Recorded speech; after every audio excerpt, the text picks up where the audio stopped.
Air pollution is a huge problem around the world, and we know it impacts our health. Now we know by how much.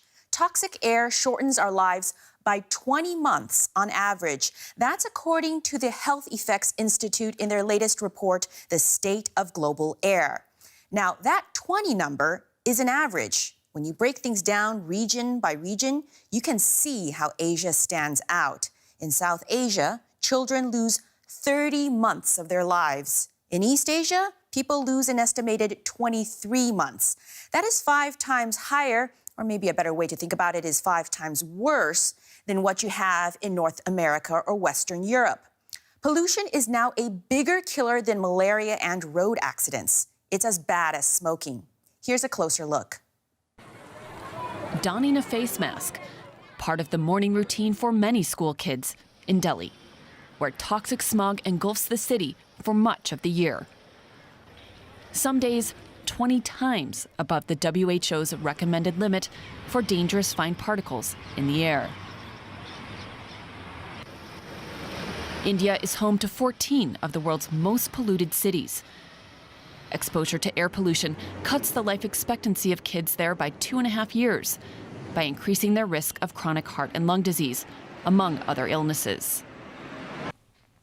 Delhi's toxic air hit home for one mother when her young son fell ill. I also felt that my son was falling sick a lot with the pollution. He was getting a lot of these allergic coughs and colds. And it's at that time, actually, that we realized that the problem was really alarming.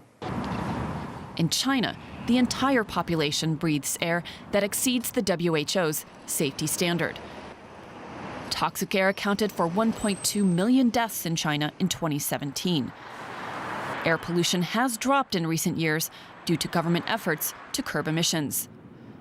But this time lapse in Beijing shows the blankets of smog that worry many parents. The doctor says she's sick because of smog. She was in the hospital for 6 days because of this. I just picked her up. To the north, in Mongolia's capital, Ulaanbaatar, a reliance on coal for heating has turned the air hazardous. Families are making hard choices. This mother makes a 3-hour round trip each week to see her daughter, who now lives with her grandparents in the countryside, under doctor's orders.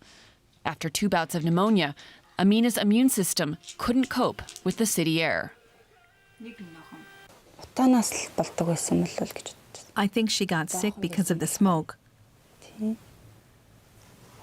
We were surrounded by it. Now she has fresh air. She hasn't gotten sick. She will get a sniffle here and there, but that usually passes easily. Their exodus, a stark warning for the future of much of Asia's urban areas, choking on dirty air.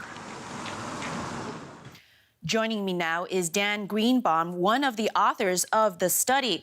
Dan, now that we're armed with this data and this information, has any of the governments responded? Well, we've seen responses in places around the world. Certainly, there have been actions announced in places like India with their new national clean air program. And they are now saying, well, we really need to be serious about trying to implement this. And I think it's going to be an important part of their election discussion that they're having currently.